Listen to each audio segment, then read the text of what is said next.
கர்நாடகா பெங்களூர்ல சந்தனாபுரான்னு ஒரு SBI branch. அதுல வந்து ஒருத்தர் வந்து கன்னடால கேட்டிருக்காரு. ஆனா அந்த பேங்க் மேனேஜருக்கு வந்து அந்த கன்னடா தெரியல. அதனால வந்து அவங்க என்ன சொல்லியிருக்காங்க, "கன்னடாலாம் எனக்கு தெரியாது" அப்படின்ற மாரி சொல்லியிருக்காங்க.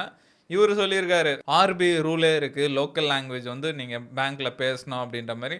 "அதெல்லாம் எனக்கு தெரியாது. நம்ம இந்தியால தான இருக்கோம். நீ ஹிந்தி பேசு" அப்படின்ற மாரி சொல்லியிருக்காங்க. "நீங்க வந்து கன்னடா பேசுங்க" அப்படின்ற மாரி சண்டை பெருசாயி அவர் வீடியோ ரெக்கார்ட் பண்றாரு. ரெக்கார்ட் பண்ணி இந்த மாரி "பாருங்க மக்களே, இந்த பேங்க்குக்கு ஒரு நல்ல பாடம் புகட்டுங்க" அப்படின்ற மாரி வீடியோலாம் எடுக்குறாரு. அவங்க "நீ என்ன வேணா பண்ணிக்கோ, என்னால கன்னடா பேச முடியாது" அப்படின்ற மாரி அவங்க மேனர்ஸே வந்து ஒரு திமிரா இருக்க மாரி பேசிட்டு போயிட்டாங்க. அந்த வீடியோ வந்து இப்ப வைரல் ஆயிடுச்சு. இப்போ இந்த இஷ்யூ வந்து வைரல் ஆனதுனால அங்க கர்நாடகால புரொட்டஸ்ட்லாம் அனௌன்ஸ் பண்ணியிருக்காங்க. கர்நாடகா ரக்ஷணா வேதிக்கின்ற பார்ட்டி வந்து 2 இடத்துல வந்து புரொட்டஸ்ட் அனௌன்ஸ் பண்ணியிருக்காங்க. ஒண்ணு வந்து எஸ்பிஐ ஹெட் ஆஃபீஸ்ல போய் மெமரண்டம் குடுக்க போறோம் அப்படின்ற மாரி ஒரு புரொட்டஸ்ட் அனௌன்ஸ் பண்ணியிருக்காங்க. இன்னொன்னு இதே பார்ட்டி வந்து வுமன்ஸ் விங் வந்து இந்த பிரான்ச்ச முற்றுகையிட்டு போராட்டம் நடத்த போறோம் அப்படின்ற மாரி அனௌன்ஸ் பண்ணியிருக்காங்க.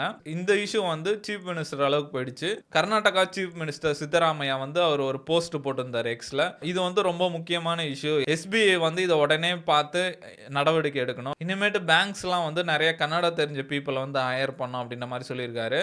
இவங்கள வந்து டிரான்ஸ்ஃபர் பண்ணா ரொம்ப நல்லாருக்கும் அப்படின்ற மாரி கேட்டிருக்காரு. இத வந்து நான் ஒரு வார்னிங்கா சொல்றேன். இனிமேட்டு இந்த மாரி லாங்குவேஜ் இஷ்யூலாம் வந்து எந்த பேங்க்ஸ்லயும் வரக்கூடாது அப்படின்ற மாரி ஒரு போஸ்ட்டும் ஒண்ணு போட்டிருக்காரு.